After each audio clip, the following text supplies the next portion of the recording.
Magandang umaga po sa ating lahat. Araw po ngayon ng ah, Miyerkules at pag-usapan na naman natin. Kasama ninyo po si Professor Tonton Contreras, ang inyong laging kausap. Pag MWF, dito sa Facebook Live at sa YouTube. Pag-usapan natin ang pera o ang pagkain ng pera. Di ba nakakatawa? Napabalita, nakita natin yung isang babaeng gwardiya sa airport sa paliparang NAIA kung saan isinubo niya ang $300 na allegedly ay ninakaw niya, hinarbat niya, ninenok niya sa isang pasahero. Ako na may natatawa kasi, alam naman natin ang natural na digestive system ng tao. Papel yun eh. Pag isinubo mo yun, unang-una, madadah ka. Hindi ba? Magcho-choke ka. Hindi naman basta-basta mo na lang malulunod. Pera yun eh.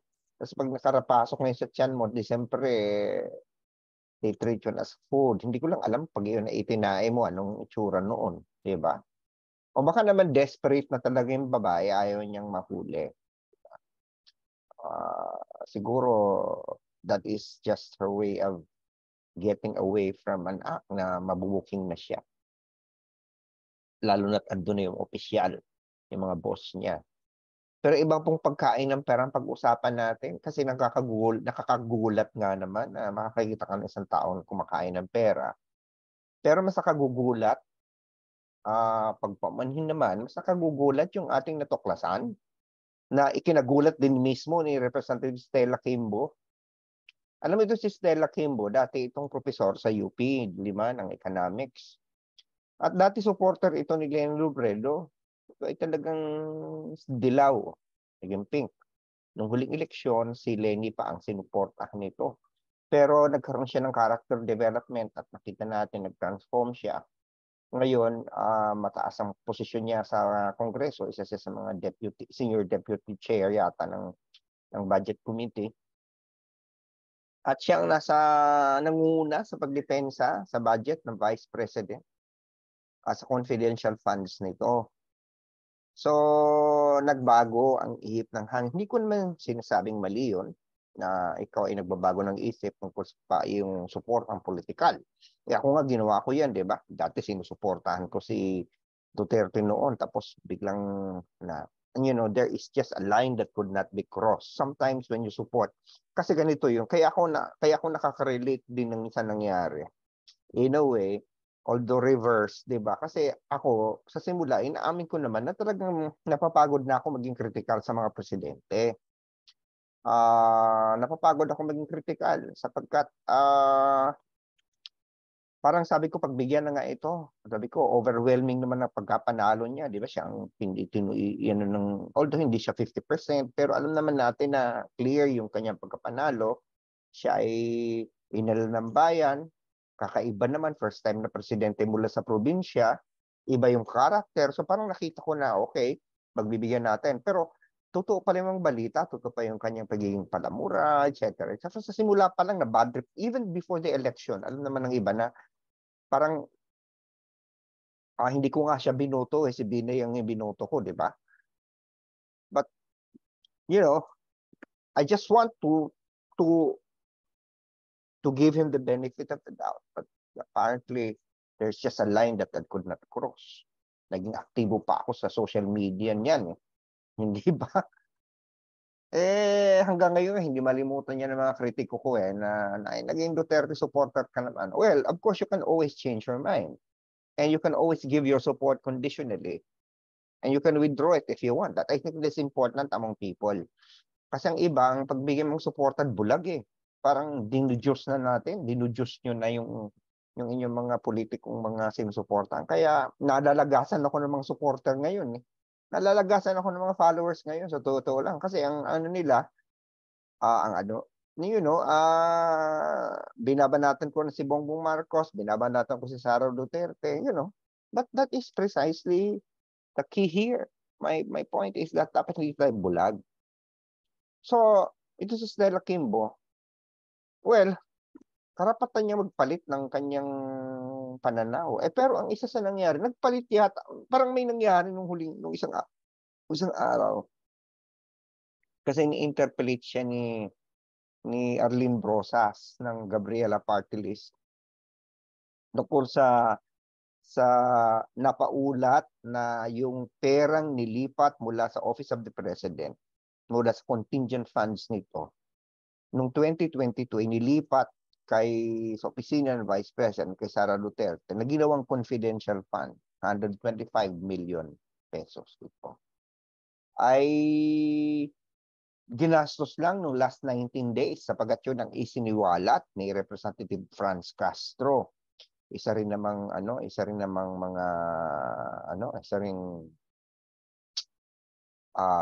party list ng ACT teachers.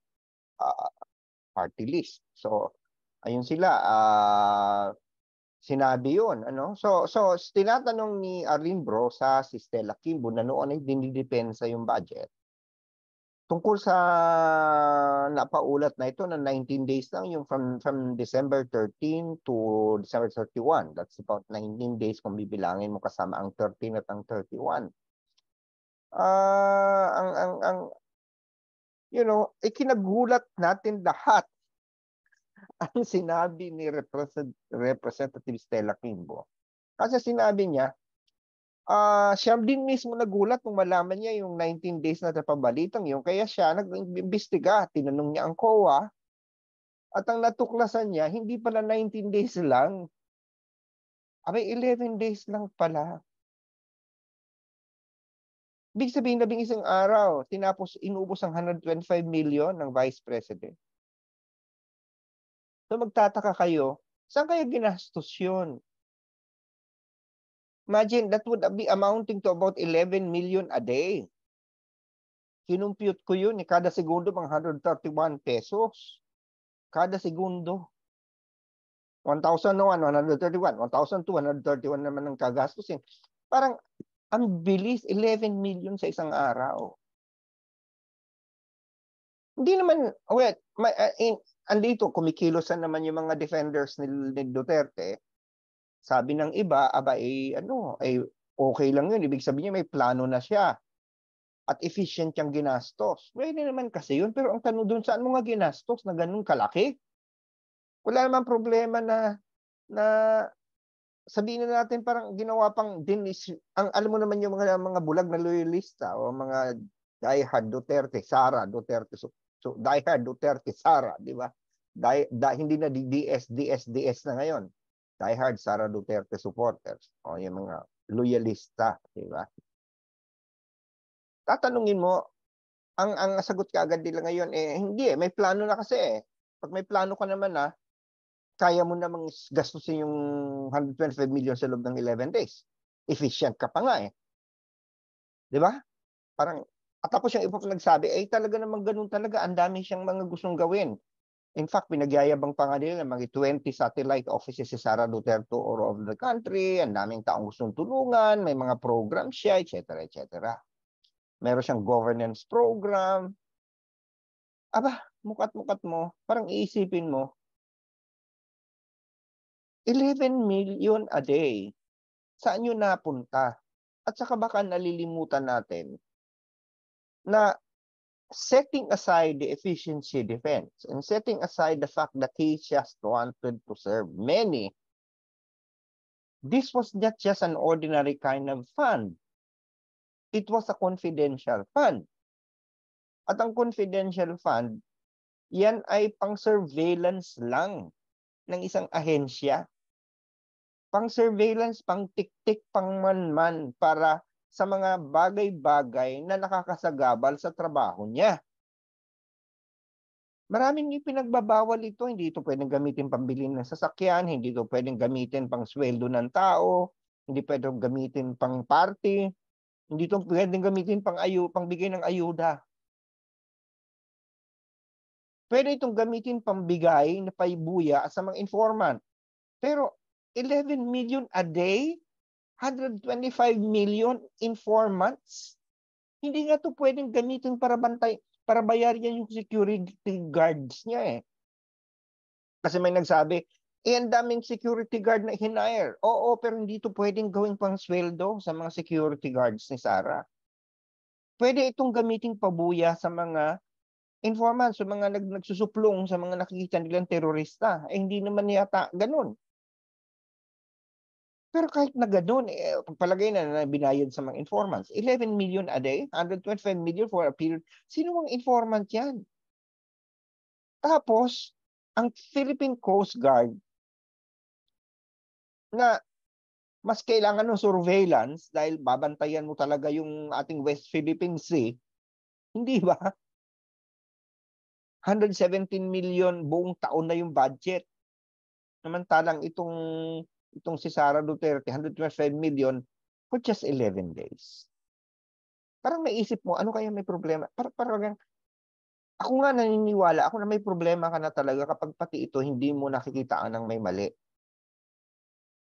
Ikaw baga naman, may anak ka, binigyan mo ng pera, pinaghirapan mo. Pinaghirapan mo yung pera mo. Tapos binigyan mo ng pera anak mo. Malaking pera. Ginastos lang yan ng 2 araw. Naubos agad. 'Di ba? Hindi ka ba magtataka kung saan niya ginastos? Tapos sasabihin pa niya confidential.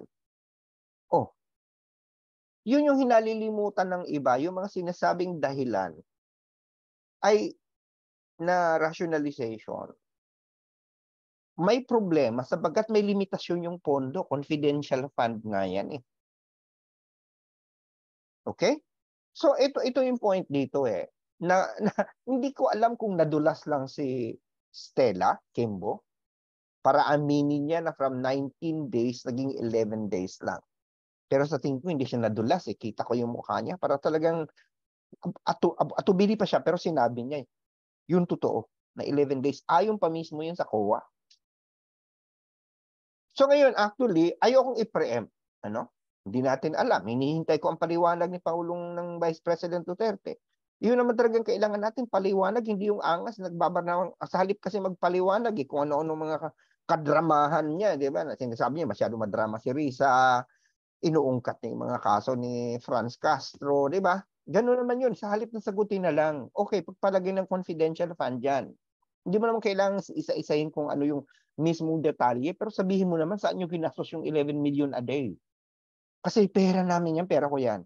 Ang dami. Sa totoo lang kung kayo mababa ang binabayad nyo, hindi kayo nagbabayad ng buwis, ako ang laki na binabawas sa akin na sahod. Kaya yung point na concern ako, dahil pera ko yan. Pera natin yan, pera ng bayan yan. Dapat lahat tayo nagagalit dyan. Pero wala eh. Para bagang kahit ano tayo yatang gawin ng mga Diyos nyo, hindi kayo magagalit. Gaglalagyan nyo pa ng justification.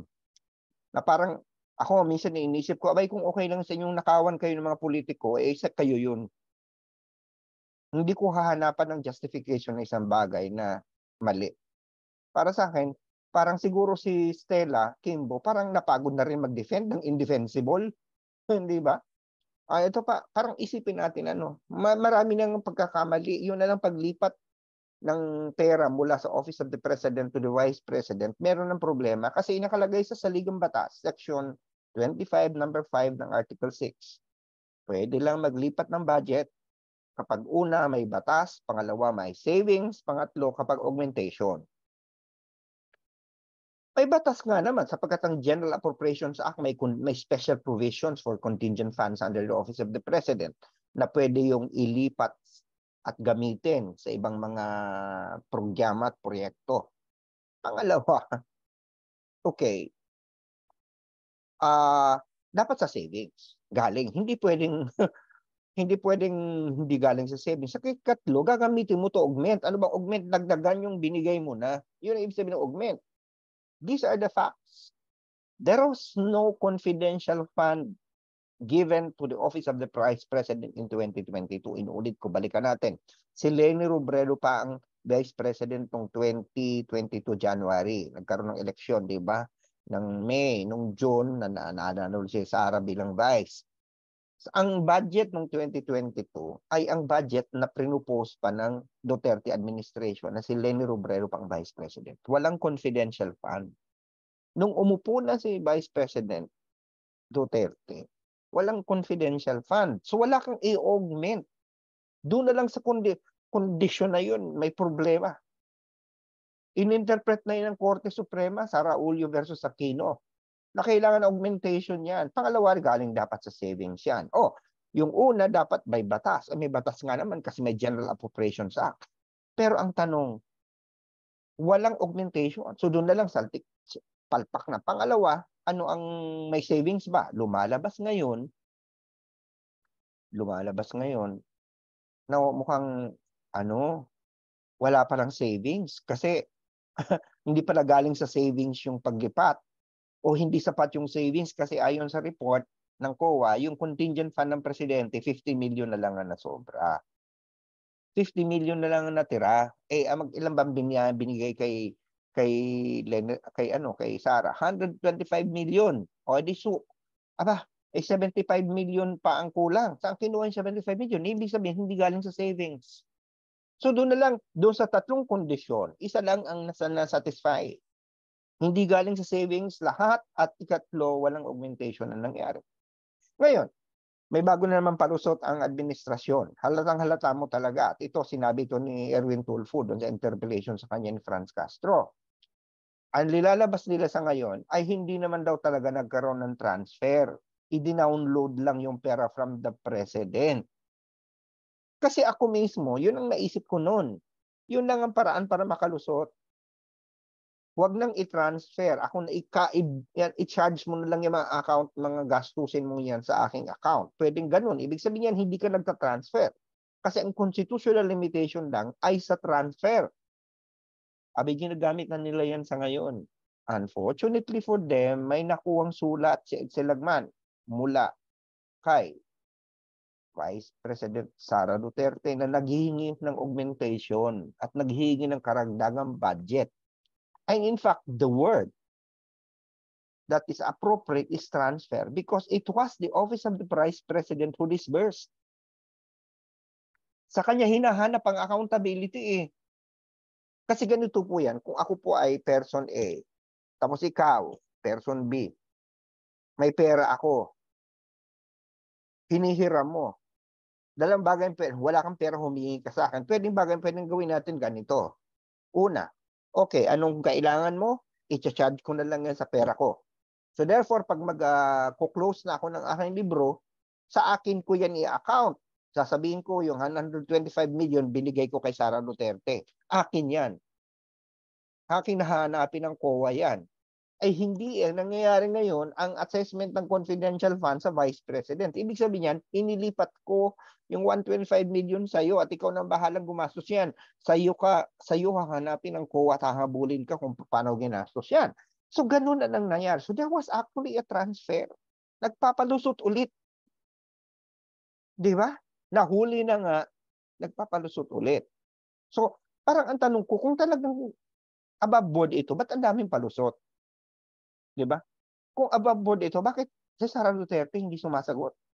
O ngayong araw na ito, magkakaroon ng hearing ang Congress. Tingnan natin kung anong mga sagot niya. Pero ako parang marami talaga ditong red flag. I would like to give them the benefit of the doubt, but 11 million a day in 11 days spending for a fund that has very limited use, that can only be used for surveillance purposes and not buy anything, hindi pwede sa ayuda ito, hindi pwedeng gamitin sa programa, talagang sa surveillance lang po ito.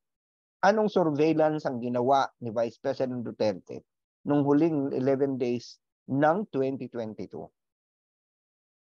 in relation to the performance of her mandate?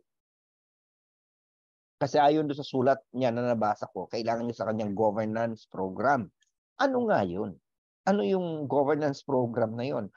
At hindi lang governance program pinag-usapan, anong specific aspect ng governance program na kailangan mo magbayad ng mga informant, kailangan mo magbayad ng mga paniniktik sa mga tao.